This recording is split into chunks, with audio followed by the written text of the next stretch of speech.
आर्थिक वृद्धि एवं विकास एवं उसके मापक एवं उसके मापक।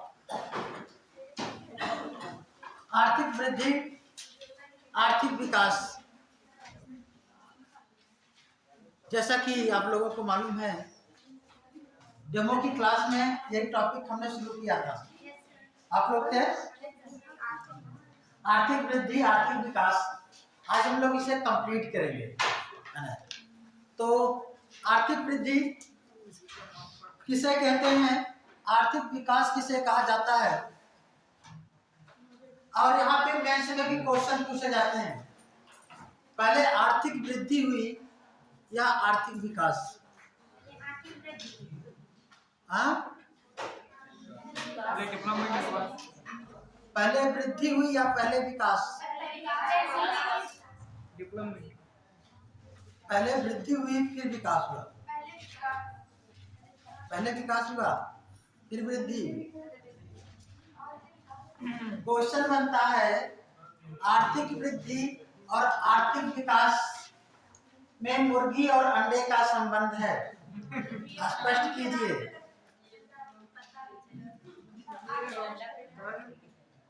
जैसे ये नहीं बताया जा सकता कि पहले मुर्गी हुई या पहले अंडा, वैसे ये भी नहीं कह सकते कि पहले वृद्धि हुई या पहले विकास। लेकिन जब आपको एग्जाम में लिखने के लिए आएगा तो हम लोग उस पर क्या लिखेंगे, उस पर हम लोग बात करेंगे, लेकिन पहले इसके बारे में हम जान लें। आर्थिक वृद्धि किसे कहते हैं, ठीक है ना। आर्थिक वृद्धि, और ध्यान रखें कोई भी मन में क्वेश्चन हो तो जरूर पूछा करें, ठीक है। आर्थिक वृद्धि आप लोगों ने लिखा था जो है उस समय डेमो के दौरान, या नहीं लिखा था, लेकिन मैं व्यवस्थित तरीके से को पढ़ाते हुए चलूंगा, ठीक है। तो अभी डालिएगा आर्थिक वृद्धि, इकोनॉमिक ग्रोथ। आर्थिक वृद्धि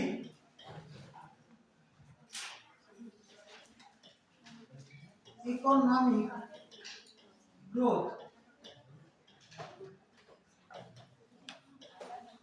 आर्थिक वृद्धि,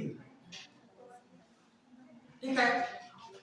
आर्थिक वृद्धि इसमें लिखते चलिएगा, लिखेगा आर्थिक वृद्धि मात्रात्मक होती है, या क्या होती है, मात्रात्मक।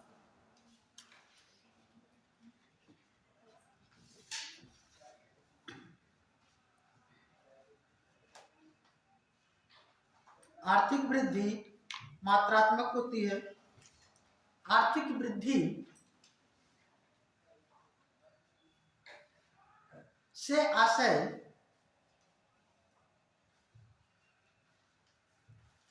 अर्थव्यवस्था में, अर्थव्यवस्था के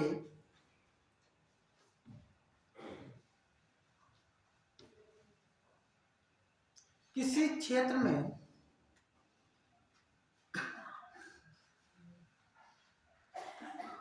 मात्रा से बढ़ने से है, मात्रा के बढ़ने से है।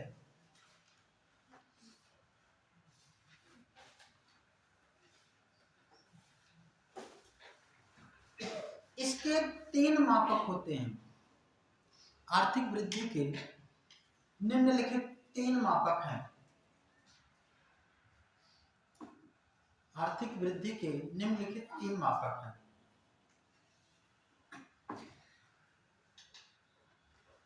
Three measurement of economic growth. Economic growth के कितने मेजरमेंट हैं? तीन हैं। ये तीन मेजरमेंट कौन कौन से हैं, ठीक है ना। पहला लिख लीजिएगा, पहला राष्ट्रीय उत्पाद में वृद्धि, इंक्रीजिंग ऑफ नेशनल प्रोडक्ट, आर्थिक उत्पाद में वृद्धि। राष्ट्रीय उत्पाद, हाँ, राष्ट्रीय उत्पाद में वृद्धि, इंक्रीजिंग ऑफ नेशनल प्रोडक्ट, राष्ट्रीय आय में वृद्धि। दूसरा है राष्ट्रीय आय में वृद्धि, इंक्रीजिंग ऑफ नेशनल इनकम। तीसरा है प्रति व्यक्ति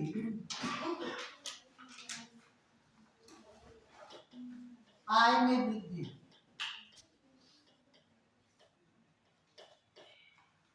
increasing of per capita income, प्रति व्यक्ति आय में वृद्धि। ये तीन मेजरमेंट जो है आर्थिक वृद्धि के होते हैं, ध्यान रखिएगा। इसके अलावा भी हम अर्थव्यवस्था के किसी क्षेत्र में कोई भी चीजें मात्रा के रूप में बढ़ रही है तो हम कहेंगे कि वहां पर वृद्धि हो रही है। जैसे कहा जाए उद्योग धंधे जो हैं पहले की संख्या में उनकी संख्या बढ़ जाए तो क्या कहेंगे, उद्योगों में वृद्धि हो रही है। कृषि है, कृषि में जो उत्पादन हो रहा है, जो प्रोडक्शन हो रहा है, पिछले साल की तुलना में ज्यादा हो जाए तो क्या कहेंगे, कृषि उत्पाद में वृद्धि हो रही। जनसंख्या है, पहले की तुलना में अब ज्यादा है तो क्या कहेंगे, जनसंख्या में वृद्धि हो रही। ये सभी आर्थिक जो है एक तरीके से विषय हैं जो बढ़ रहे हैं। ये सभी अगर हम कहें मात्रा के रूप में जो बढ़ रहा है अर्थव्यवस्था में तो क्या है, वृद्धि है। लेकिन सभी को आर्थिक वृद्धि का मापक नहीं माना जाता है। आर्थिक वृद्धि के केवल 3 मापक अंतरराष्ट्रीय स्तर पर लिए जाते हैं। वो कौन सा है, राष्ट्रीय उत्पाद में वृद्धि, राष्ट्रीय आय में वृद्धि और प्रति व्यक्ति आय में वृद्धि। और इन तीनों वृद्धियों में प्रति व्यक्ति आय में वृद्धि यह सबसे अच्छा मापक माना जाता है। इसे क्या कहा जाता है, सबसे अच्छा मापक।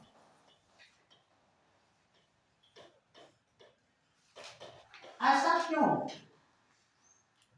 सबसे अच्छा मापक प्रति व्यक्ति आय में वृद्धि को माना जाता है। ध्यान रखिए, जैसे अगर हम बात करें राष्ट्र की आय में वृद्धि हो रही है या राष्ट्र के उत्पादन में वृद्धि हो रही है, हो सकता है हमारे देश में मिल, फैक्ट्रियां, कारखाने वस्तुओं को पैदा कर रहे हैं,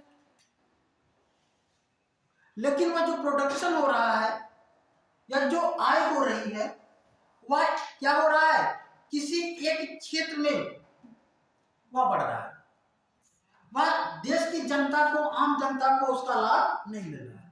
मान लीजिए जैसे निजी क्षेत्र है, बड़े बड़े उद्योगपति हैं, उत्पादन कर रहे हैं, उत्पादन तो बढ़ रहा है लेकिन आम जनता का क्या हो रहा है, कोई मतलब नहीं है, नुकसान नहीं हम कह सकते हैं। उत्पादन तो हो रहा है, फायदा किसको हो रहा है, उद्योगपतियों का, निजी क्षेत्र का आय बढ़ रही, उत्पादन बढ़ रहा है।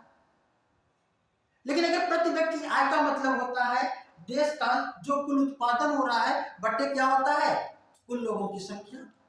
अगर यहाँ पे देखते हैं इसका मतलब जो लोगों के बीच में आय वितरित हो रही है वह प्रति व्यक्ति आय। इसका मतलब औसत रूप से अगर हम देखें, अगर यहाँ पे लोगों की आय में वृद्धि हो रही है, ठीक है ना, तो क्या होगा, यह अच्छा माना जाता है। इसीलिए प्रति व्यक्ति आय में क्या है, वृद्धि को आर्थिक वृद्धि का सबसे अच्छा मापक माना जाता है, ठीक है ना। अगर हम बात करें आर्थिक विकास की, किसकी, आर्थिक विकास,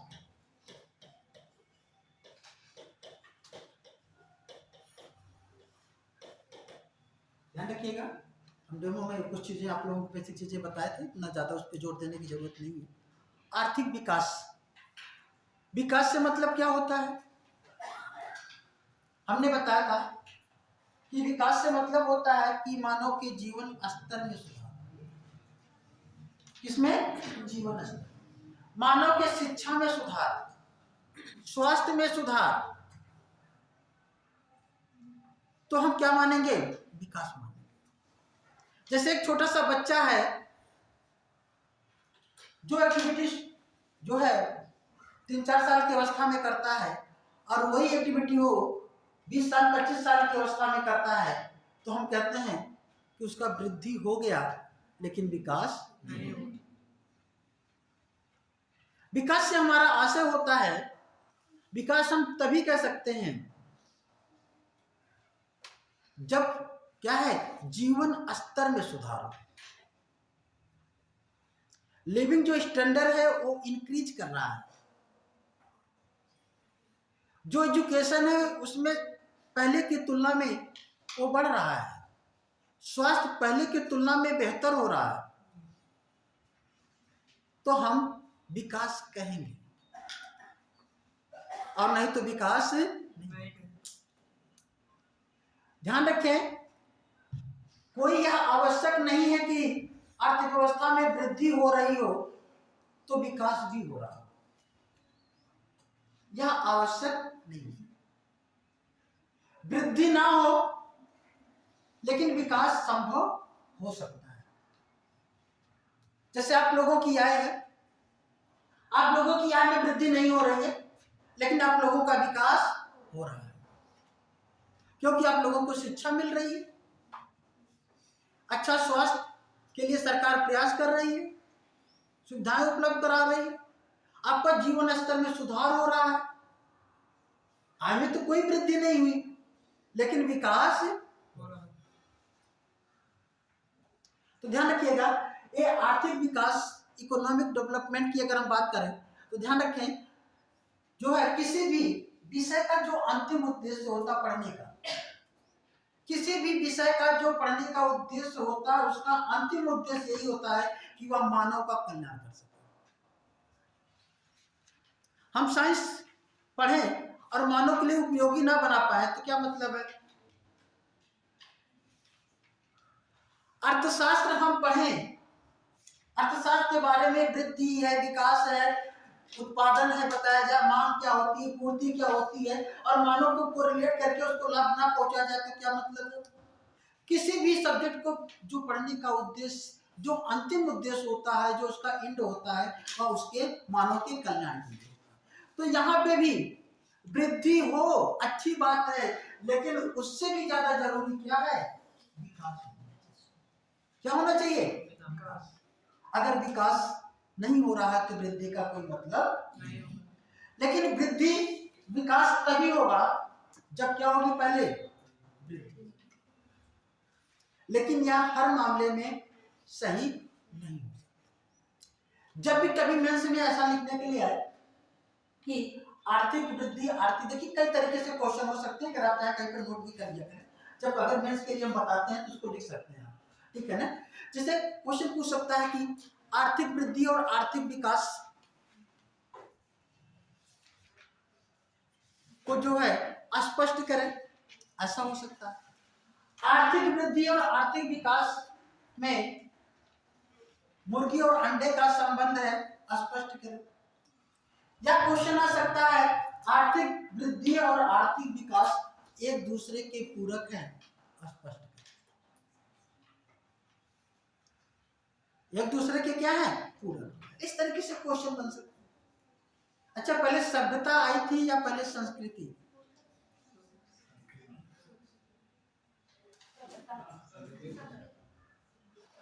सभ्यता या पहले संस्कृति?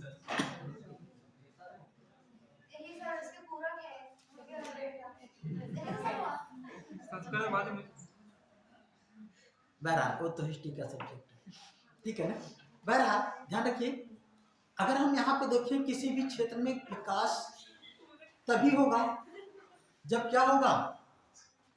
जब कुछ आय में वृद्धि होगी। अगर पैसे नहीं है, शून्य है, ठीक है ना, तो क्या बहुत ज्यादा विकास की संभावनाएं हैं? अच्छा, अगर विकास नहीं है, विवेक नहीं है, बुद्धि नहीं है, तो क्या पैसे की मात्रा बढ़ सकती है?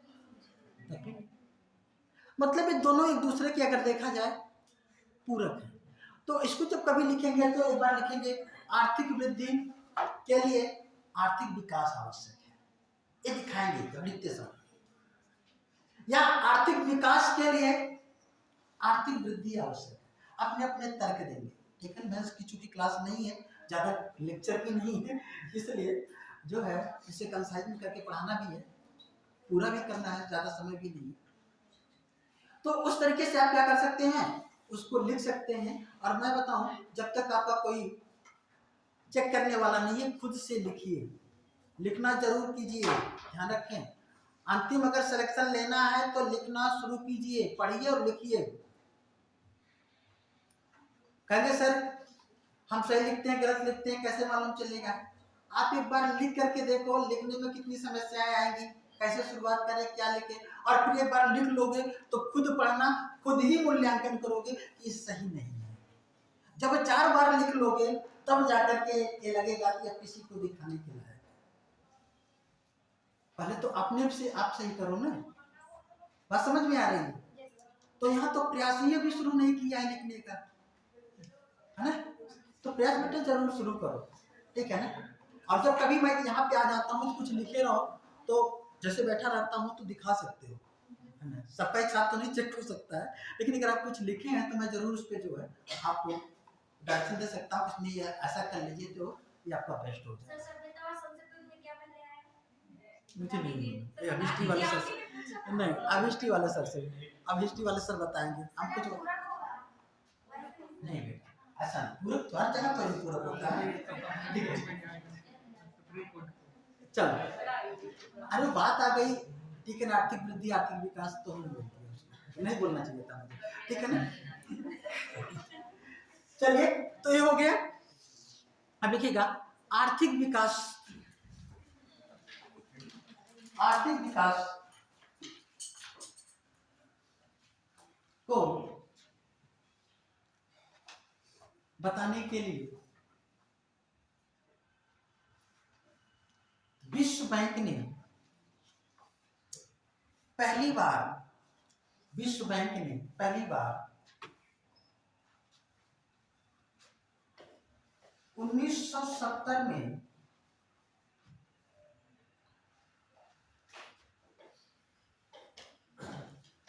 आवश्यकता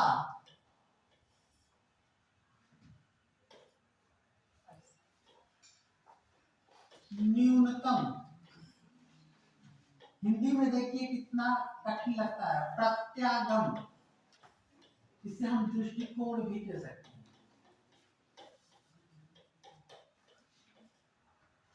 इसे इंग्लिश में कहते हैं बेसिक, बेसिक नीड अप्रोच।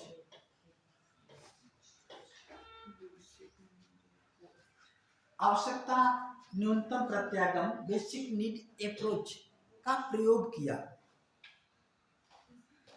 जो असफल रहा, जो असफल रहा। उसका यह मानना था कि किसका, विश्व बैंक का, ठीक है ना, कि इसके माध्यम से उसने बताने की कोशिश किया कि विश्व में सभी देशों में कितना विकास हो रहा है। और इसने कहा कि ऐसे देश जो अपनी बेसिक आवश्यकताओं को पूरा कर लेते हैं। बेसिक आवश्यकताएं क्या है? रोटी, कपड़ा और मकान, ठीक है ना? और ध्यान रखिए उसके साथ उस समय माना जा रहा था कि स्वच्छ जल भी, ठीक है ना? स्वच्छ जल सबका अधिकार है, स्वच्छ पर्यावरण सबका अधिकार है। तो उसने ये मानने की कोशिश किया, लेटर उसको छोड़ दीजिए, ठीक है ना, इसको प्रयोग किया, लेकिन ये बहुत ज्यादा सफल नहीं हो पाया। फिर इसके बाद एक इंडेक्स बनाया गया, ठीक है ना, वह इंडेक्स 1976 में, फिर लिखिएगा 1976 में,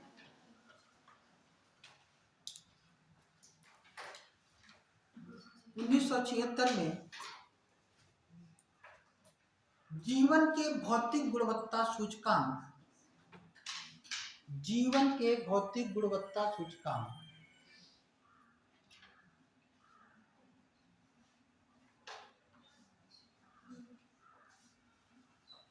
इंग्लिश में कहते हैं life PQLI, physical quality of life, इसको कहते हैं PQLI, physical quality of life index, जीवन के भौतिक गुणवत्ता सूचकांक का प्रयोग किया गया,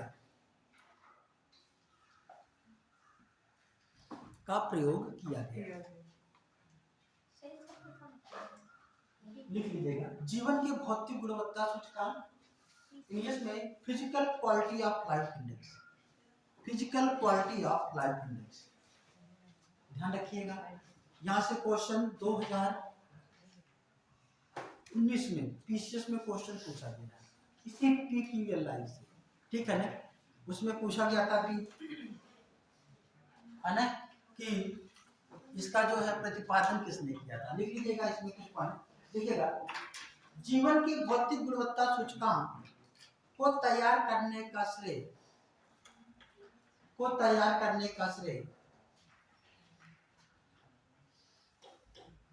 जॉन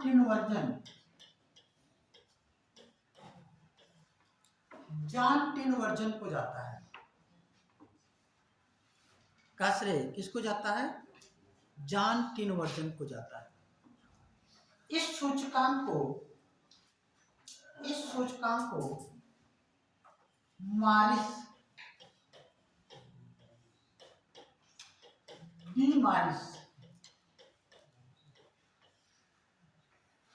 सूचकांक के नाम से भी जाना जाता है। मारिस सूचकांक के नाम से भी जाना जाता है।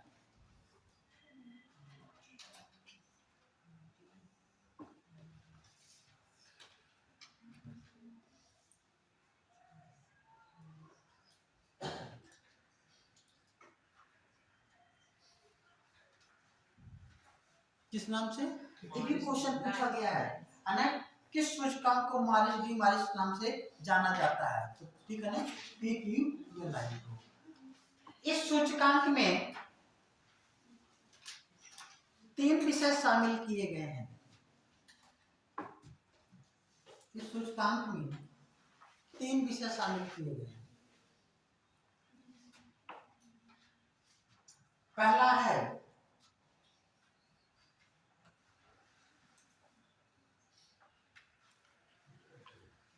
इस सूचकांक में 3 विषय शामिल किए गए हैं।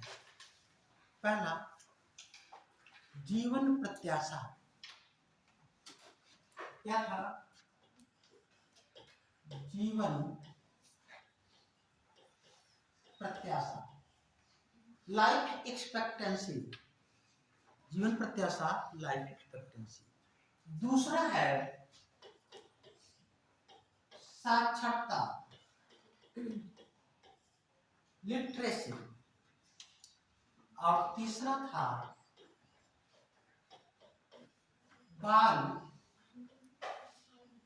मृत्यु दर,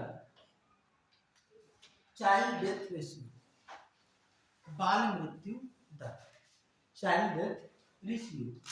ये 3 विषय उसमें क्या किए गए थे? जीवन प्रत्याशा, लाइफ एक्सपेक्टेंसी। ध्यान रखिएगा, जीवन प्रत्याशा किसे कहते हैं? किसी भी देश में औसत रूप से जीने वाले लोगों की जो संख्या होती है, कितने साल तक वो लोग औसत रूप से जीते हैं। जैसे अगर हम बात करें, जो किताबी भाषा में लिखा होता है कि जन्म के समय लोगों को जीवन जीने की जो उम्र होती है उसे क्या कहते हैं? जीवन प्रत्याशा। तो औसत रूप से लोग कितना जीते हैं वही क्या है? जीवन प्रत्याशा। कोई कम होगा, कोई ज्यादा होगा, ठीक है। तो ध्यान रखिए, उन देशों में जहां पे विकसित देश है, जहां पे खाने पीने की व्यवस्थाएं हैं, मेडिकल की सुविधाएं हैं, वहां का जीवन प्रत्याशा क्या होगा? अधिक होगा। और जहां पे कुपोषण है, जहां पे गरीबी है, जहां पे पिछड़े हैं, जहां मेडिकल सुविधाओं का विकास नहीं है, वहां पे क्या होगा? जीवन प्रत्याशा कम। तो तो विकसित देशों में आप लोग देख सकते हैं कि अक्सर देखा होगा कि लोगों को जो जीवन जीने की जो क्षमता होती है औसत रूप से ज्यादा होती है। वहीं पे जो कमजोर देश होते हैं वहां पे औसत रूप से जीवन जीने की जो क्षमता होती है वो कम होती है। ठीक है, तो जीवन प्रत्याशा अगर हम देखें तो जीवन प्रत्याशा सबसे ज्यादा इस समय जीवन प्रत्याशा वाला कोई देश है तो कौन सा है?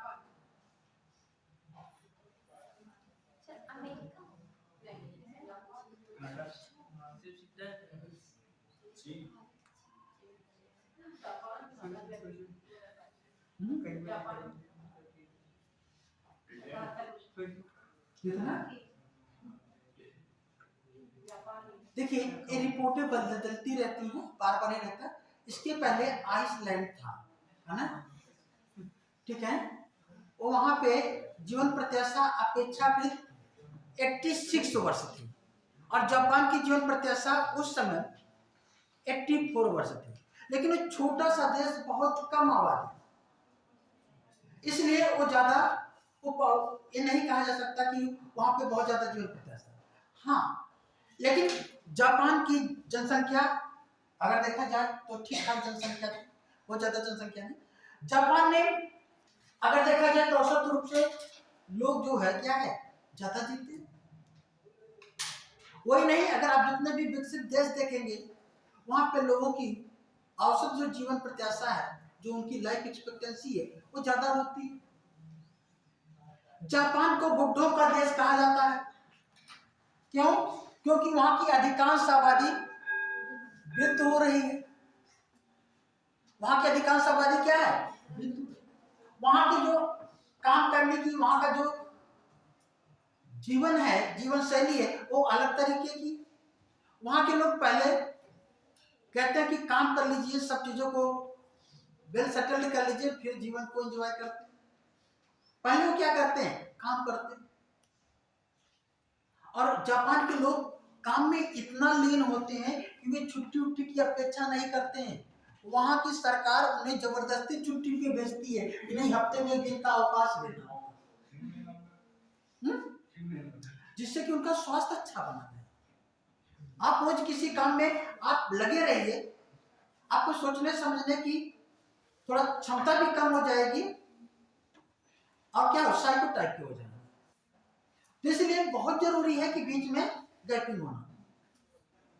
और वहां पे जितना भी इंजॉयमेंट होता है वो वृद्धावस्था, मतलब 50 साल के बाद रिटायरमेंट लेते हैं अपनी लाइफ में और फिर इंजॉय करते हैं। और हमारे यहाँ पहले इंजॉय फिर काम। आपके जीवन में दो स्थितियां हैं, ध्यान रखिए। एक 25 साल वाला है और एक 75 साल वाला। 25 साल आप इंजॉय कर लीजिए और 75 साल बर्बाद हो जाए। या 25 साल आप कड़ी मेहनत कर लीजिए, ये 75 साल आपका क्या होगा? अच्छा हो जाएगा। अब डिपेंड ये करता है कि आप किसको लेना चाहते हैं। यहाँ तो अच्छी चीजें पहले है ना, इसीलिए। लेकिन वहां पे क्या है, एकदम अलग से सोच डेवलप है उनकी कि नहीं, पहले मेहनत करेंगे फिर एंजॉय करेंगे। एक केवल कल्चर है ना। तो इसलिए जापान एक छोटा सा देश होते हुए भी इतना जबरदस्त टेक्निकल रूप से मजबूत है कि विश्व की चौथी बड़ी अर्थव्यवस्था। और हमारी पॉपुलेशन बहुत ज्यादा है। ध्यान रखिएगा, जिसकी पॉपुलेशन ज्यादा होती है वही समस्या देश में उत्पन्न करता है। जापान की सरकार परेशान है, कहां, किसके लिए? वहां की बुड्ढों से परेशान। जितने भी अपराध होते हैं, मारपीट, डकैती, ठीक है ना, रेप वगैरह, सब बुड्ढे वहां पे करते हैं। ठीक है। और इंडिया में यहाँ पे युवा ज्यादा है, यहाँ पे युवा इसमें ज्यादा संलग्न पाए जाते हैं। अच्छा, वो तो ज्यादा खतरनाक है। खतरनाक इसलिए क्योंकि वो मैच्योरिटी को प्राप्त कर लेते हैं, हर चीजों को अच्छे से जानते हैं, कानून को जानते हैं, समृद्ध। यहाँ पे बच्चा ज्ञानता में काम करता है। तो बहरहाल वो अलग अलग चीजें, लेकिन आप थोड़ा सा उस चीज को एनालिसिस जब करेंगे तो आपको बहुत कुछ चीजें को सीखने को मिलेगा। चलिए, ये तो जीवन प्रत्याशा हो गई। अच्छा, भारत का जीवन प्रत्याशा इस समय कितना है लगभग?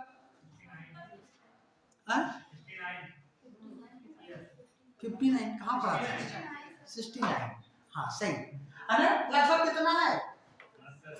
69 वर्ष के लगभग। कितना है? 69। ठीक है ना? ये लगभग में है ना? पॉइंट में कुछ होता है तो लगभग 69। ठीक है। साक्षरता, साक्षर किसे कहते हैं? हमने बताया था डेमो में, उसी को बता दो। हाँ?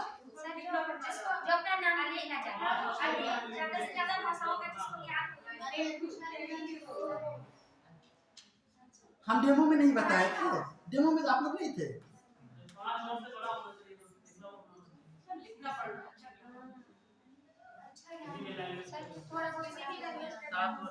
मतलब तुम लोग वाकई में पक्का डेमो ले रहे थे, कुछ भी ना तो उसको सुना ना तो लिखा। क्या इम्पोर्टेंट सर ने बता दिया है ना? पता नहीं सर आएंगे कि नहीं आएंगे। हमने बताया था कि हाँ वेरी गुड है ना, कोई ऐसा व्यक्ति जो किसी भी भाषा को पढ़ना और लिखना जानता हो और कम से कम उसकी अवस्था 7 वर्ष, मतलब 7 वर्ष से अधिक लोगों को शामिल किया जाता है। अगर कोई बच्चा है 5 वर्ष का, 6 साल का, किसी भाषा को पढ़ लेता है, लिख लेता है, तो उसको साक्षरता में शामिल नहीं करना। और ये भी बताया था कि पीसीएस मेंस में क्वेश्चन पूछा गया था, नहीं बताया था? बताया था इस चीज को, इसको नोट करिए। ठीक है ना? भारत में साक्षर किसे कहते हैं? ठीक है ना? साक्षर कोई ऐसा व्यक्ति जो किसी भी भाषा को पढ़ना लिखना जानता हो और 7 साल की अवस्था को प्राप्त कर लिया। कितनी? 7 साल की अवस्था को क्या कहलाता है? साक्षर कहलाता है। पीसीएस मेंस में 2017 में क्वेश्चन पूछा गया है, फिर आ सकता है, प्री में आ सकता है ना? अच्छा, इस साक्षरता के आधार पर भारत की जो साक्षरता थी 2011 की जनगणना हुई थी तो लगभग कितनी थी? 73। शिक्षित किसे कहते हैं? साक्षर हैं जो किसी भाषा को पढ़ लिख लेते हैं केवल इतना। इस साक्षरता के आधार पर हमारी ये पॉपुलेशन थी, हालांकि अब ये बढ़ गई होगी, अब यार 80 प्लस ही होगी, 85 के लगभग होगी, उससे कम तो नहीं होगी। शिक्षित किसे कहते हैं उसका अभी तक डिफिनेशन स्पष्ट रूप से नहीं दिया जा सका है। अलग अलग शिक्षा शास्त्रियों के द्वारा अलग अलग उसका डिफिनेशन दिया जाता है। कोई कहता है कि जो इंटर पास हो गया वह शिक्षित है, कोई कहता है जो ग्रेजुएट है वो शिक्षित है, कोई कहता है जो डॉक्टर इंजीनियर है वो शिक्षित है, कोई कहता है जो हाई एजुकेशन में है वो शिक्षित है। लेकिन मेरा मानना है कि शिक्षित वह है जो समाज के लिए अच्छा करे, वह शिक्षित है। और ध्यान रखिए, इसी आधार पर हमारे देश की पार्लियामेंट में प्रधानमंत्री भी बनते हैं, है ना? राष्ट्रपति भी बनते हैं। उनका कोई एजुकेशन निर्धारित नहीं है, लेकिन अच्छा विचार है, अच्छी सोच है, तो क्या है, उनको उच्च पदों पे पहुंचने का है। तो इसका मतलब यह नहीं कि आपको केवल किताबी ज्ञान हो, तब विचार भी बहुत मायने रखते हैं। ठीक है ना? तो ध्यान रखिएगा, एक डॉक्टर है, हमने बताया था कि अपने अस्पताल में लोगों को किडनी निकाल लेता है ना? और एक इंजीनियर है, वो बम बनाता है, तो उसे हम शिक्षित नहीं कह सकते क्योंकि मानव विरोधी वो कार्य कर रहा है। लेकिन एक ऐसा व्यक्ति है जो मानव के लिए अच्छा काम कर रहा है, पढ़ा लिखा नहीं है, हम उसको ऐसा महसूस करते हैं। ठीक है, तो लेटर तो हमको उसको शिक्षा शास्त्र नहीं पढ़ना है, साक्षरता। अच्छा, भारत का पूर्ण रूप से साक्षर राज्य कौन सा है? कौन सा राज्य है? केरल। पूर्ण रूप से साक्षर राज्य। अच्छा, बाल मृत्यु दर किसे कहते हैं? 1000 बच्चों पर जन्म लेने 1000 जन्म लेने वाले बच्चों पर मरने वाले बच्चों की संख्या को क्या कहा जाता है? बाल मृत्यु। जिस भी देश में अगर बाल मृत्यु दर दिन प्रतिदिन कम होता जाएगा तो वहां पे क्या माना जाएगा?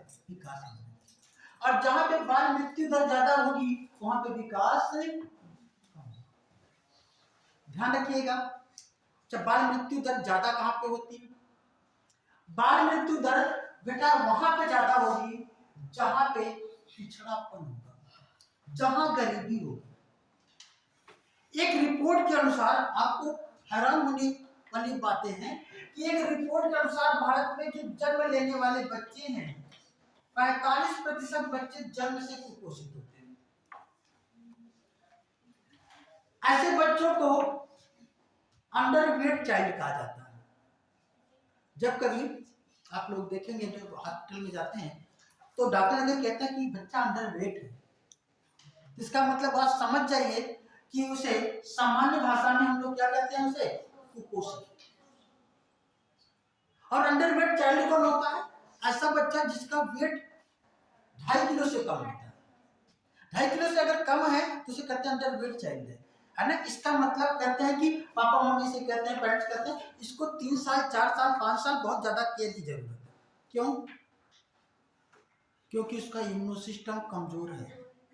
अगर उस पर ध्यान नहीं दिया जाएगा, उसको सुरक्षित नहीं किया जाएगा तो उसकी डेथ होने की संभावनाएं ज्यादा है। इसीलिए ऑक्सीजन में लगाया जाता है। वो तो अलग की बात है, ठीक है ना। जब ज्यादा होगा तो दिक्कत होगी। तो ध्यान रखिएगा, अंडरवेट चाइल्ड इंडिया में हालांकि अब इसकी संख्या में कमी आ रही है। अच्छा, ये बढ़ता क्यों है?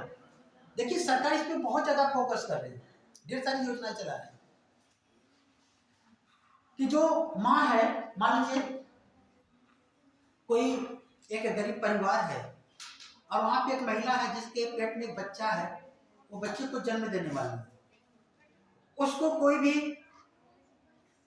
खान पान जो उसको चाहिए अच्छा सा नहीं हो पाता है, उसको समय समय पर जो मेडिकल सुविधाएं हैं नहीं हो पाती है, जबकि तो सरकार सबने पूरी कर दी है। उसको जो न्यूट्रिशन जो प्रोटीन चाहिए जो वो सब चीजें नहीं मिल पाती है। उसकी वजह से क्या होता है? बच्चा भी कमजोर होता है, माँ भी कमजोर होती है, माँ की भी मृत्यु की संभावनाएं ज्यादा होती है, माता की मृत्यु दर ज्यादा होती है और चाइल्ड डेथ रेशियो भी ज्यादा होता है। ऐसे में जहां पे संपन्नता होगी, थोड़ा सा हर चीजों से लोग संपन्न होंगे, वहां पे इसकी संभावनाएं कम होगी। कहां पे होगा? विकसित देशों में, विकासशील देशों में, लेकिन गरीब देशों में क्या होगा? कम होगा, ठीक है ना। तो अगर हम बात करें तो इन तीनों को जो है मिला करके जो है इंडेक्स तैयार किया गया। लिख लीजिएगा, इसका मान उसी में पीक्यूएलआई में, इसका मान पीक्यूएलआई तो लिख रहे हैं ना, इसका मान 1 से 100 के बीच में होता है, 1 से 100 के बीच में होता है। 1 की तरफ बढ़ना अर्थव्यवस्था के लिए अच्छा नहीं,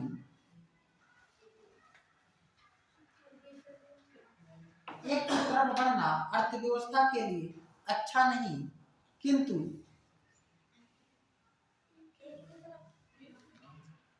100 की तरफ बढ़ना अर्थव्यवस्था के लिए अच्छा माना जाता है। 100 की तरफ बढ़ना अर्थव्यवस्था के लिए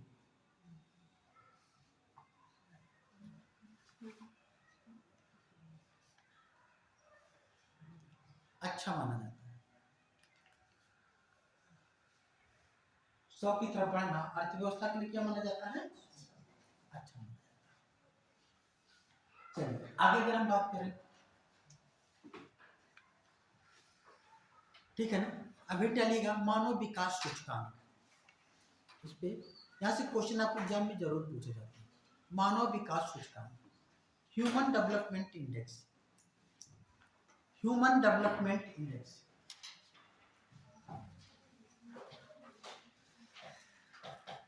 मानव विकास इसे क्या कहते हैं? HDI। शॉर्ट में क्या कहते हैं बेटा? HDI, human development index. ध्यान रखिएगा, ये HDI के बारे में कुछ बेसिक जो क्वेश्चन आपसे पूछे जा सकते हैं, लिखिएगा।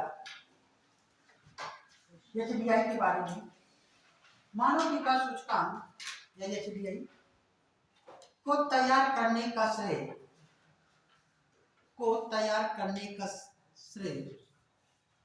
पाकिस्तान के अर्थशास्त्री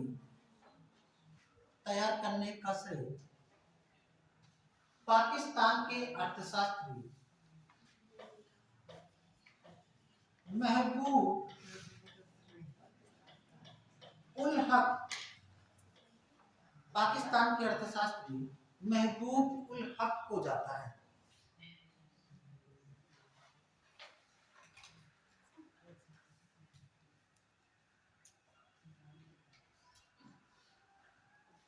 जिसे तैयार करने में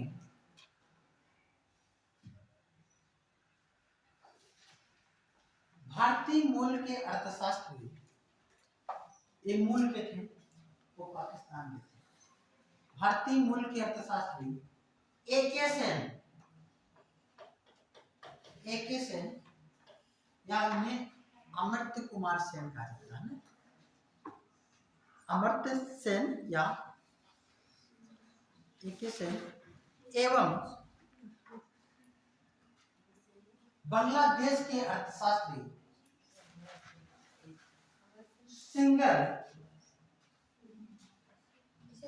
सिंगर, बांग्लादेश के अर्थशास्त्री, भारतीय मूल के अर्थशास्त्री AK सेन या अमर्त्य सेन और बांग्लादेश के अर्थशास्त्री कौन थे? सिंगर ने सहयोग दिया। पी सिंगर नाम है उनका, प्रेमी सिंगर। अमर्त्य सेन एवं पी सिंगर, प्रेमी सिंगर बांग्लादेश से संबंधित सहयोग दिया। इस सूचकांक को, किसको? HDI को प्रत्येक वर्ष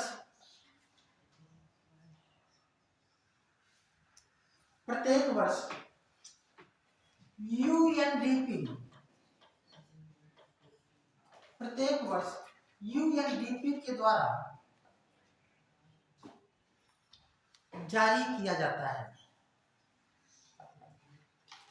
UNDP के द्वारा जारी किया जाता है। UNDP का full form united nations development programme, united nations development programme,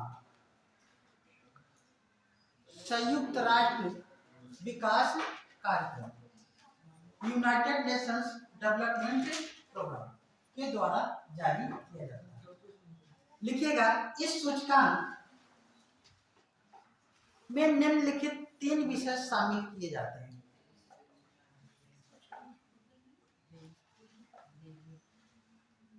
निम्नलिखित 3 विषय शामिल किए जाते हैं, वो कौन कौन से हैं? पहला लिखिएगा, प्रति व्यक्ति आय,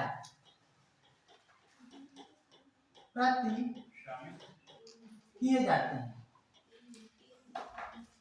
प्रति व्यक्ति आय। दूसरा, साक्षरता, और तीसरा, जीवन प्रत्याशा।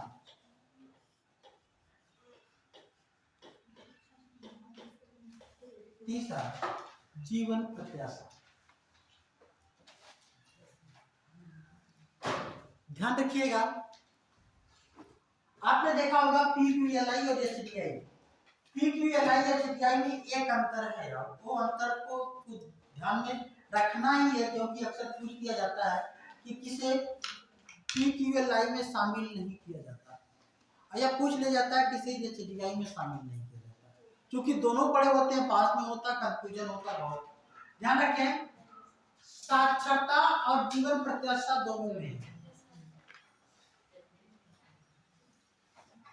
PQLI में बाल मृत्यु दर शामिल था, जो कि HDI में बाल मृत्यु दर नहीं है। उसके स्थान पर क्या है? प्रति व्यक्ति। और एक चीज और भी, एक जो HDI लाया गया, यह PQLI का एक संशोधित स्वरूप ही है। संशोधित स्वरूप इसलिए क्योंकि PQLI में एक आलोचना जबरदस्त हो रही थी। 3 विषय उसमें शामिल थे और तीनों का जो वेट दिया गया था 1/3, 1/3 और 1/3।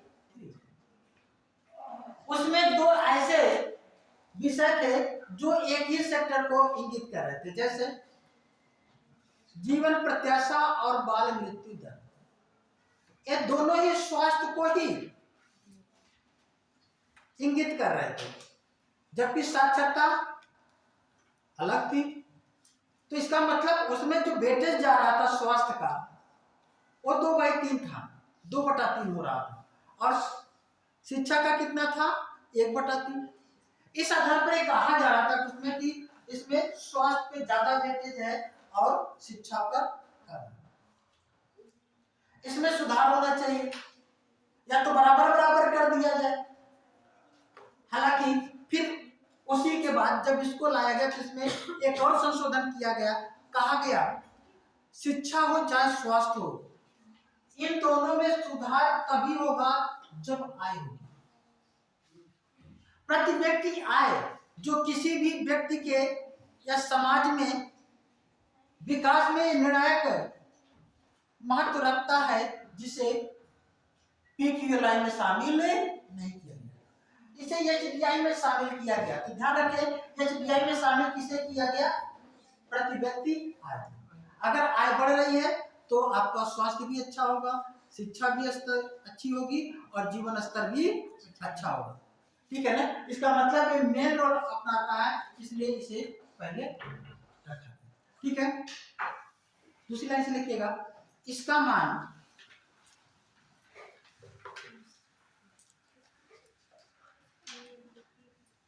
किसका?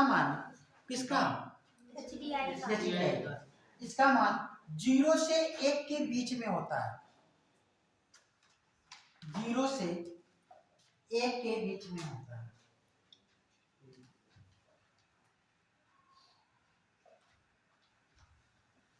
एक की तरफ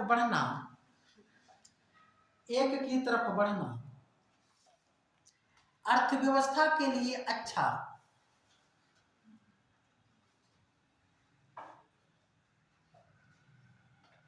जबकि 0 की तरफ बढ़ना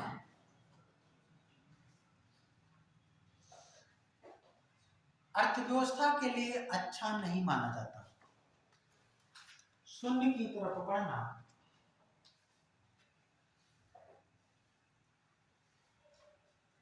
अर्थव्यवस्था के लिए अच्छा नहीं माना। ठीक है ना? और ध्यान रखिएगा, फिर लिखिएगा दूसरी लाइन से, मानव विकास सूचकांक के आधार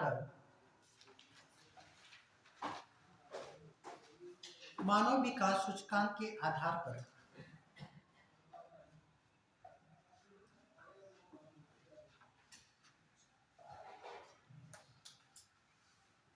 विश्व के सभी देशों को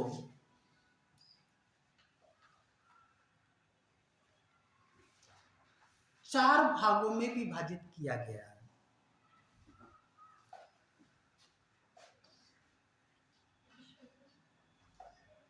चार भागों में विभाजित किया है। पहला है, चार भागों में विभाजित किया गया है। पहला क्या है? ध्यान रखिएगा, पहला है उच्चतम HDI वाले देश। उच्चतम HDI वाले देश, जिसकी HDI क्या है? अपने टॉप लेवल पे। इसमें वे देश शामिल हैं जिनका एचडीआई में जो मान होता है वह 0.8 से ऊपर होता है। कितना? 0.8 से ऊपर। दूसरा है उच्च एचडीआई वाले देश। तीसरा है मध्यम एचडीआई वाले देश। और चौथा है निम्न एचडीआई वाले देश।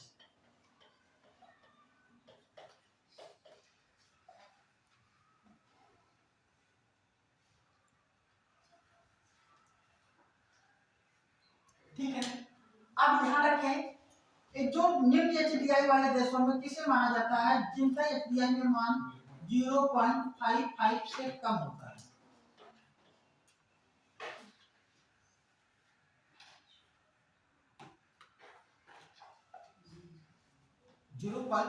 से कम।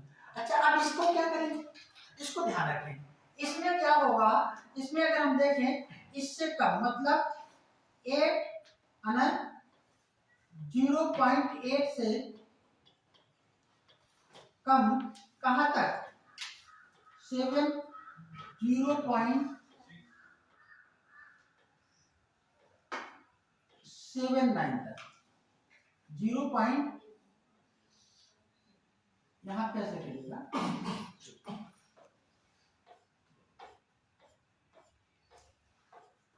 यहाँ पे 0.6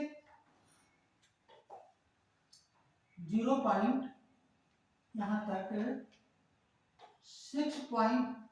0.69 और फिर यहाँ पे देखेंगे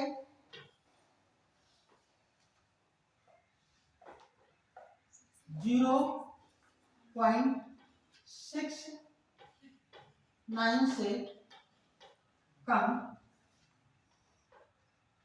और 0.59 और इधर क्या हो जाएगा? 5 से कम हो जाएगा। ठीक है ना? आपको मेनली ये आपको पूछा नहीं जाएगा, आपको या तो इसको पूछ लिया जाएगा शायद, या तो इसको। हालांकि इसको भी पूछा नहीं जाता। जो आपको याद रखना है, याद क्या रखना है? इस एचडीआई में जो मान है, इस मान के आधार पर भारत किस में है, ये आपके लिए महत्वपूर्ण है। लिख लीजिएगा, मानव विकास सूचकांक 2023 की रिपोर्ट के अनुसार 2023 की रिपोर्ट के अनुसार विश्व में सबसे अधिक एचडीआई वाला देश कौन है? सबसे अधिक एचडीआई वाला देश कौन सा है? नॉर्वे है। नॉर्वे सबसे ज्यादा इसी का है। इसके बाद दूसरे तीसरे स्थान पर क्रमशः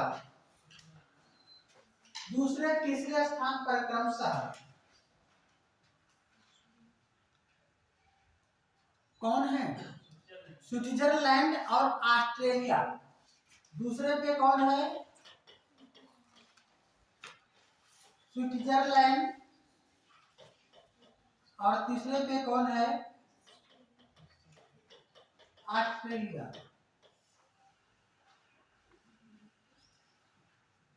कौन है? ऑस्ट्रेलिया। ठीक है ना? अगला पॉइंट देखिएगा, 191 देशों के इस रिपोर्ट में 191 कंट्रीज है इसमें कि देशों के इस सूचकांक में भारत 0.633 एचडीआई के साथ, ये बहुत ही महत्वपूर्ण है, भारत 0.633 एचडीआई के साथ 132वें स्थान पर था।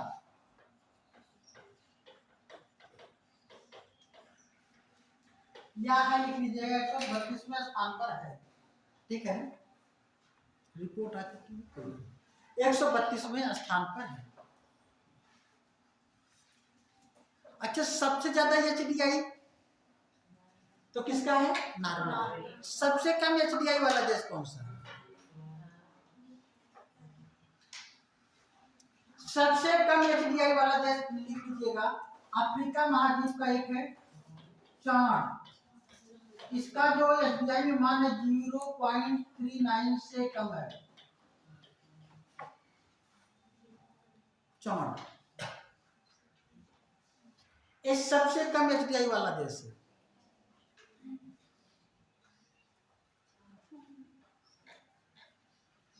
ये तो पूरे विश्व की हम बात कर रहे थे, है ना। एशिया की अगर हम बात करें तो एशिया में सबसे ज्यादा एचडीआई वाला देश है। एशिया में कौन है? सिंगापुर। एशिया में सबसे ज्यादा एचडीआई वाला देश कौन है? सिंगापुर है। और सबसे कम, एशिया में सबसे कम एचडीआई वाला म्यांमार। सबसे कम एचडीआई वाला है।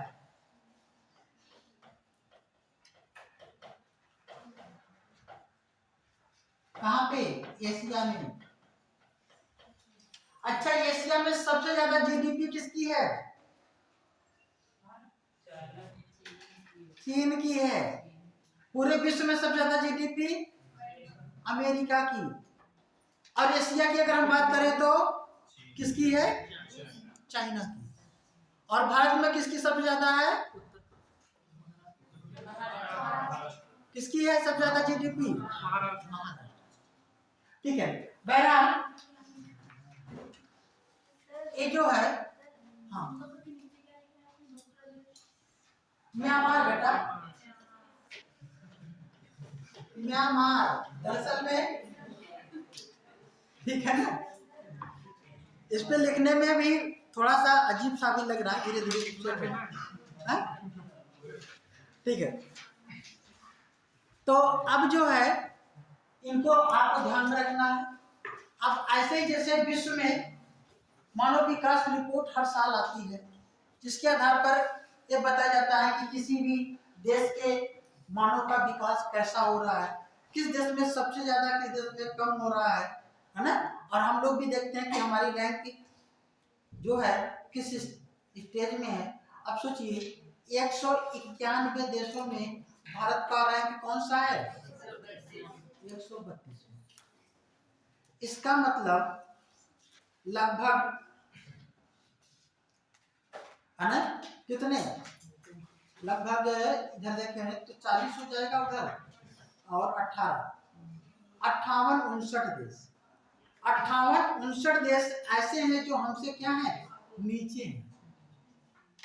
बाकी 131 देशों का मानव विकास हमसे क्या है? तभी तो हम 132वें स्थान पर हैं। पहले स्थान पर नॉर्वे है।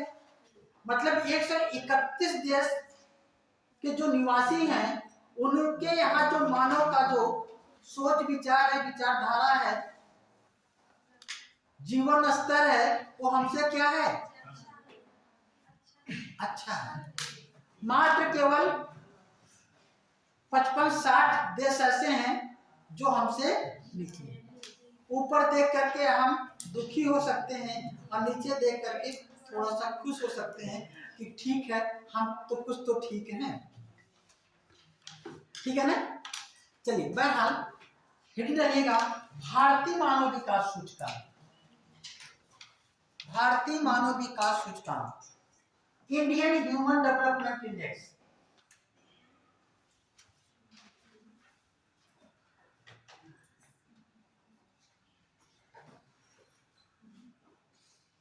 ठीक है। भारतीय मानव विकास सूचकांक, पहली बार लिख लीजिएगा, भारतीय मानव विकास सूचकांक मानव विकास सूचकांक के आधार पर भारतीय मानव विकास सूचकांक, मानव विकास सूचकांक के आधार पर पहली बार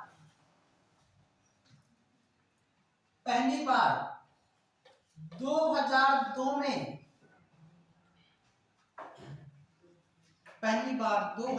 में, देश के सभी राज्यों का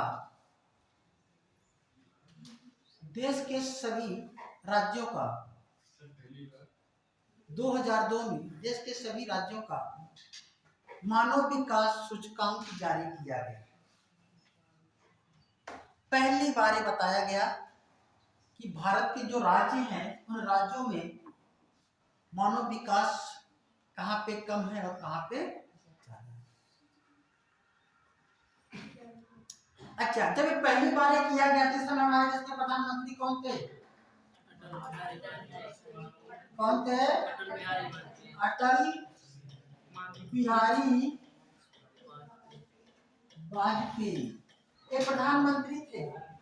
और इसको प्रस्तुत किसने किया था? योजना आयोग उस समय हुआ करता था। योजना आयोग के उपाध्यक्ष थे केसी पंत। किसने दिया था? केसी पंत ने, केसी पंत थे, इन्होंने दिया था। ये क्या थे? ये योजना आयोग के उपाध्यक्ष थे, वाइस प्रेसिडेंट थे केसी पंत। इन्होंने प्रस्तुत किया था, प्रधानमंत्री जी को दिया था कि हमारे देश की क्या स्थिति है राज्यों की। ध्यान रखें, इसके बाद यह तो 2002 में हो गया। और फिर आपको तो मालूम है भारत में इतने कर्मठी लोग, योग्य लोग हैं कि कोई भी काम हो जो 1 साल में होना है उसे 10 साल लगा।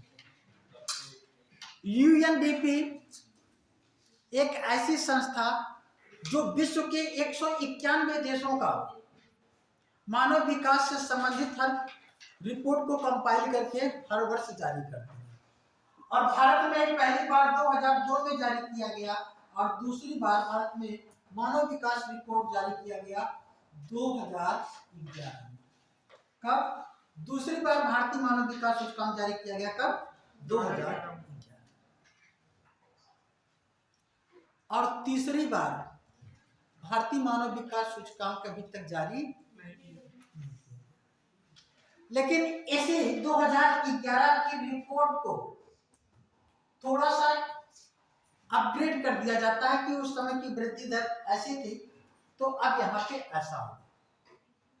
इसके पीछे रीजन यह है कि भारत के सभी राज्यों का मानव विकास सूचकांक समय समय पर जारी नहीं हो पाता, क्योंकि इसके लिए सरकार ने कोई अलग से कोई संस्था, कोई बॉडी नहीं बनाई है या किसी को यह दायित्व नहीं सौंपा है कि आप इस पे कार्य करें। ठीक है, तो ध्यान रखिएगा। तो 2011 में जब जारी किया गया था उसी रिपोर्ट को आज तक हम लोग पढ़ते जा रहे हैं। अपग्रेड हो जाता तो अपग्रेड कर लेते हैं। चलिए, तो लिख लीजिएगा भारतीय मानव विकास रिपोर्ट 2011 के अनुसार। ठीक है, उसी को ही पढ़ना है क्योंकि और आई नहीं।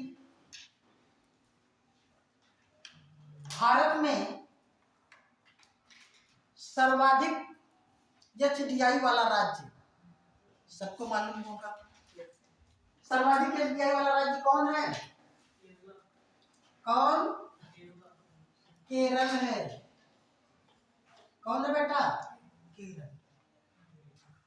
और सबसे कम एचडीआई वाला राज्य क्या बोला? उड़ीसा। कोई बच्चा बोला बिहार। एक बार मैं पढ़ा रहा था, ये रिपोर्ट चूंकि बहुत पुरानी है, 4-5 साल हो गए, तो लखनऊ में था। तो जब ऐसे हमने पूछा तो सभी बच्चों ने एक स्वर से बोला सर बिहार, है ना? बिहार, क्योंकि बिहार पिछड़ों के मामले में बहुत ज्यादा है, एसडीआई जो है। तो एक बच्चा था जो बिहार से था, जिससे कुछ बच्चे क्या करते थे, बहुत परेशान होते थे, तुम बिहारी हो, तुम ऐसे हो, वैसे हो।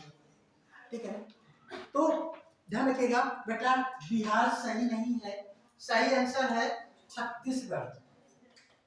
कौन है? छत्तीसगढ़। छत्तीसगढ़। ठीक है ना, सभी लोगों ने बिहार बताया और जब हमने छत्तीसगढ़ बताया तो बच्चा चहक गया।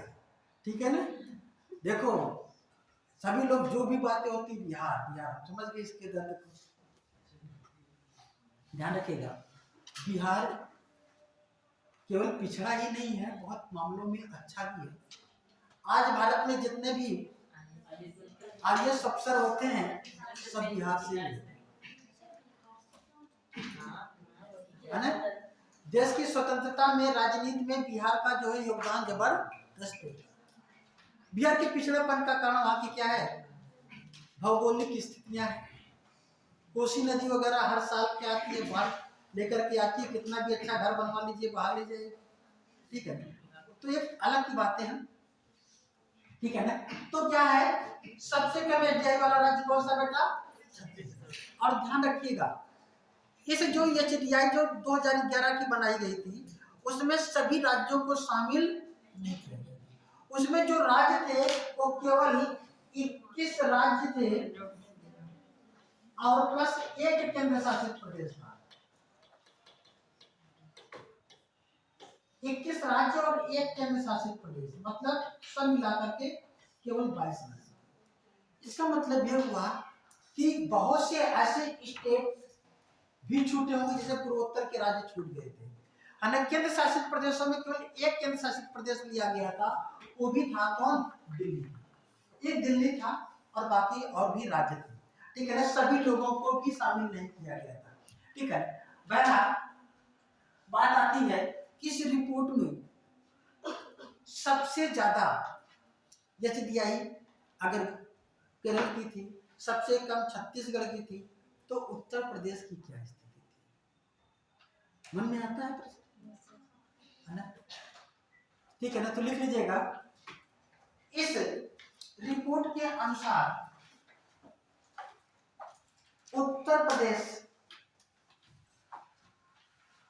22 राज्य और केंद्र शासित प्रदेशों में 22 राज्य और केंद्र शासित प्रदेशों में इस रिपोर्ट में उत्तर प्रदेश 22 राज्य और केंद्र शासित प्रदेशों में भाई 21 हम कह रहे हैं 21 राज्य इसलिए कह रहे हैं कि टोटल यहाँ पे जो हम देख रहे हैं 21 राज्य और एक केंद्र शासित प्रदेश, टोटल 22 ही तो टोटल राज्य कहे हैं, चाहे केंद्र शासित प्रदेश चाहे राज्य कहे, तो है ना। ठीक है, 21 राज्य और ठीक है ना एक केंद्र शासित प्रदेशों में टोटल 22 कर लीजिए। ठीक है ना, 18वें स्थान पर था। किस स्थान पर? 18वें। इसका मतलब हमारे नीचे केवल 3 राज्य थे और 3 राज्यों में एक तो मालूम है कि छत्तीसगढ़ रहा होगा जो सबसे नीचे, एक उड़ीसा था, एक बिहार और दूसरा झारखंड। ठीक है ना, इसका मतलब यह है कि उत्तर प्रदेश की स्थिति बहुत अच्छी। अब उत्तर प्रदेश, कल्पना थोड़ा सा करते जाइए, पूरे विश्व में भारत का मानव विकास सूचकांक किस स्थान पे? 132 में। 131 देश हमसे क्या है? आगे। उत्तर भारत में अगर हम उत्तर प्रदेश की बात करें तो 18वें स्थान पर। इसका मतलब हमसे कितने? 17 राज्य आगे। और उत्तर प्रदेश में भी जिस जनपद में हम लोग खड़े हैं, इस जनपद को उत्तर प्रदेश के पिछड़े जिलों में शामिल किया जाता है ना। सीतापुर को उत्तर प्रदेश के पिछड़े जिलों में शामिल किया जाता है बेटा, एडवांस जिलों में किया जाता है। ठीक है, मतलब बताने का है कि हम लोग इस चीज को थोड़ा सा अवेयर रहें कि पोजीशन क्या है। जब पोजीशन मालूम होती है ना तो हर चीज कहीं पे बात करने में अच्छा लगता है। ठीक है ना, कोई अगर एक कह दे तो बहुत बातें कर अच्छी अच्छी बातें उड़ा करके करो, लॉजिकली कोई समझा दे तो क्या करोगे? चुप हो जाओ। ठीक है ना, इसलिए उतना ही दोनों जितना की जरूरत है। ठीक है, तो ये भारतीय मानव विकास सूचकांक हो गया। अब लिख लीजिएगा, भारत के सभी राज्यों में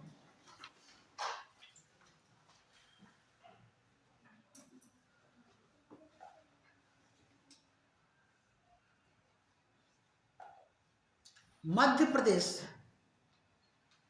पहला राज्य है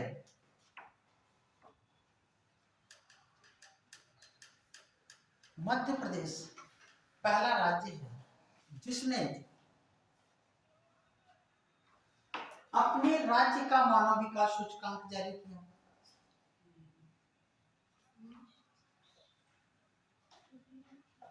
जिसने अपने राज्य का मानव विकास सूचकांक जारी किया। मतलब मध्य प्रदेश क्या है, पहला राज्य जिसने अपने राज्य का, उसमें क्या शामिल किया होगा, सभी जिलों का। क्या किया, अपने सभी जिलों का। लिख लीजिएगा, मध्य प्रदेश इस सूचकांक में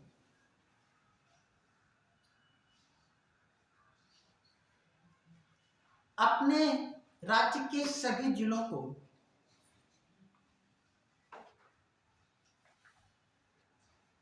शामिल किया था।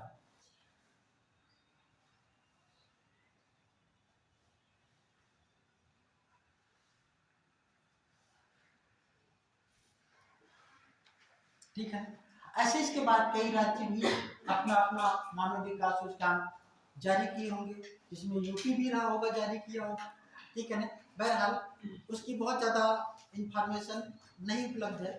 ठीक है, लेकिन हाँ, देश का वह जिला जिसने अपने जिले के गांव का मानव विकास सूचकांक जारी किया। ठीक है ना, लिख लीजिएगा, रायगढ़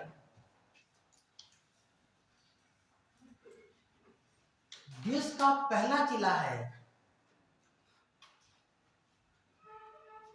जिसने अपने जिले के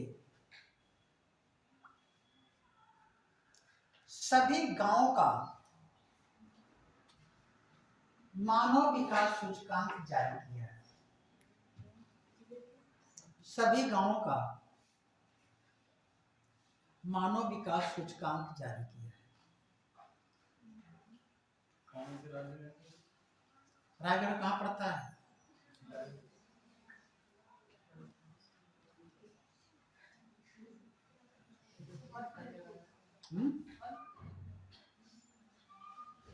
दूसरा रायगढ़ है, महाराष्ट्र में पड़ता है।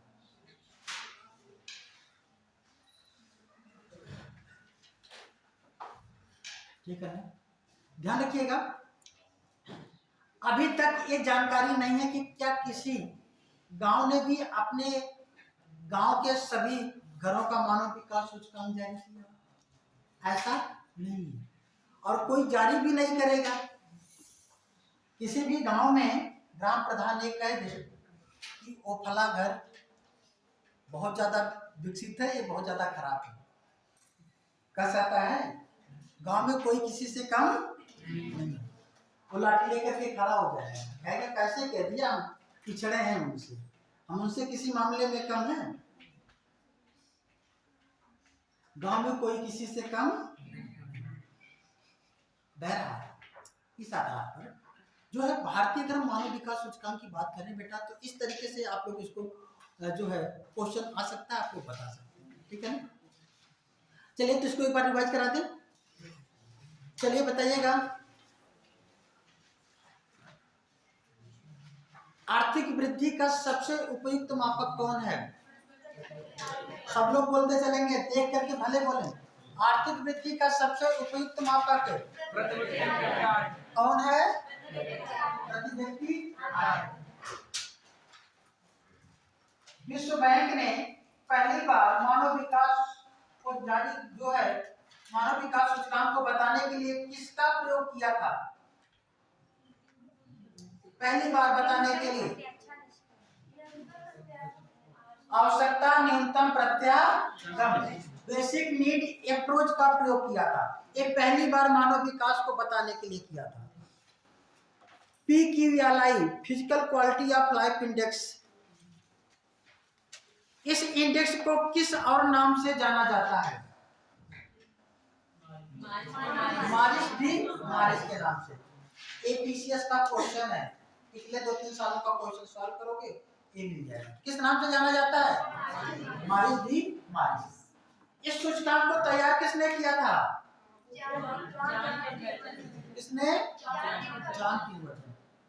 PQLI में क्या क्या शामिल किया जाता है? जीवन प्रत्याशा, साक्षरता और बाल मृत्यु दर। इसका मान कितने से कितने के बीच में होता है? 100 की तरफ बढ़ना किसको इंगित करता है?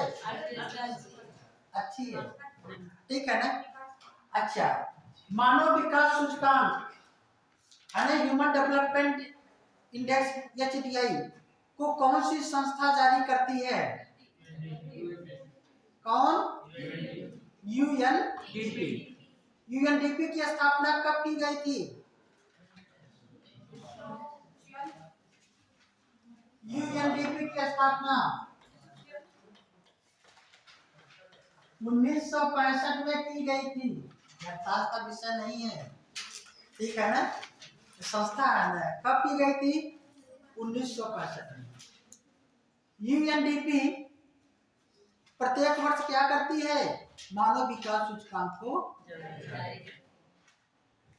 मानव विकास सूचकांक को तैयार करने का श्रेय किसे जाता है? महबूबुल हक। ठीक है। मानव विकास सूचकांक में कौन कौन विषय शामिल किए जाते हैं? क्वेश्चन आएगा आपके एग्जाम में कि मानव विकास सूचकांक में किसे शामिल नहीं किया जाता, ये होगा। 3 ऑप्शन ये होंगे, चौथा ऑप्शन होगा बाल मृत्यु दर। मैं ऑप्शन भी बता दे रहा हूं और आपको बाल मृत्यु दर पे टिक करके क्वेश्चन को सही कर लेना, ठीक है ना? और ध्यान रखिए, जैसा मैं बताता हूं, जैसा बता देता हूं कि क्वेश्चन आया था या आया है तो उसको ऐसे टिक कर लिया करो, याद कर लो, सीधा सीधा क्वेश्चन फंसेगा, है ना? मानव विकास रिपोर्ट 2023 के अनुसार विश्व में सबसे ज्यादा HDI वाले देशों में प्रथम 3 देश कौन से हैं? ध्यान रखिए, इन तीनों को इसलिए ध्यान रखना है कि कभी कभी क्वेश्चन ऐसा पूछता है कि निम्न में से कौन सा देश सबसे अधिक HDI वाला देश है, और उसमें नॉर्वे कर देगा गायब, ठीक है ना? ठीक है ना? नॉर्वे अगर गायब कर दिया तो आपने रट के बैठा कि नॉर्वे के सबसे ज्यादा है, सबसे कम चांद का है, ठीक है ना? और दूसरे तीसरे स्थान को नहीं याद रखता है तो क्या होगा? फिर आप वहीं पे, ठीक है ना? या सबसे अधिक HDI वाले देशों का क्रम पूछ ले, सीक्वेंस में आप मालूम होना चाहिए, नॉर्वे, ठीक है ना, और स्विट्जरलैंड और ऑस्ट्रेलिया, तो आप क्रम भी सही से कर लोगे, ठीक है? फिर सबसे कम HDI वाला देश 4। एशिया में सबसे अधिक HDI वाला देश, सबसे कम HDI वाला देश, ठीक है? भारत में पहली बार भारतीय मानव विकास सूचकांक कब जारी किया गया था? कब? 2002। ध्यान रखिएगा, ये 2002 में जारी किया गया था, और एक एग्जाम था 2016 में, है ना? इसके पहले की जो सरकार थी उसमें एक जो है एग्जाम हुआ था टैक्स जो है इंस्पेक्टर के लिए, ठीक है ना? टैक्स इंस्पेक्टर के लिए एग्जाम हुआ था बेटा, उसमें एक क्वेश्चन सीधा सीधा पूछा गया था कि भारतीय मानव विकास सूचकांक पहली बार कब जारी किया गया था, तो उसमें ऑप्शन दिया था 2002, ठीक है ना? तो ध्यान रखिएगा, ये मत सोचिएगा 2002 में किया गया तो 2023 चल रहा है, किस साल हो गए पूछा जाएगा कि नहीं, वो पूछा जा सकता है, ये बहुत ही महत्वपूर्ण है, ठीक है? भारत के सभी राज्यों में सबसे अधिक HDI वाला राज्य कौन सा है? कौन है? सबसे कम एसबीआई वाला राज्य कौन सा है? कौन है? छत्तीसगढ़। अच्छा, उत्तर प्रदेश एसडीआई के मामले में भारत के सभी राज्यों में किस स्थान पर है? किस स्थान पे है? 18वें स्थान पर है। देश में सबसे पहले अपने राज्य के सभी जिलों का एसडीआई जारी करने वाला राज्य कौन सा है? कौन है? ठीक है ना। और ये कहा जाए देश का वह जिला जिसने अपने जिले का मानव विकास सूचकांक जारी किया है, कौन है? क्लियर हो गया? याद भी हो जाएगा, समझ भी लिया आप लोगों ने, ठीक है। अच्छा, भारत का जो मानव विकास सूचकांक में मान है वो कितना है?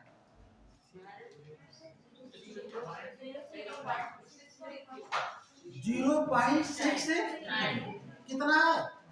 0.633। ठीक है ना। इसको भी याद रखिएगा क्योंकि कभी ये भी पूछ सकता है कि कितना मान है, ठीक है ना। अच्छा, तो भारत अगर ये कहा जाए कि मानव विकास सूचकांक की दृष्टि से किस वर्ग में शामिल होगा? मध्यम एसडीआई वाले देशों में।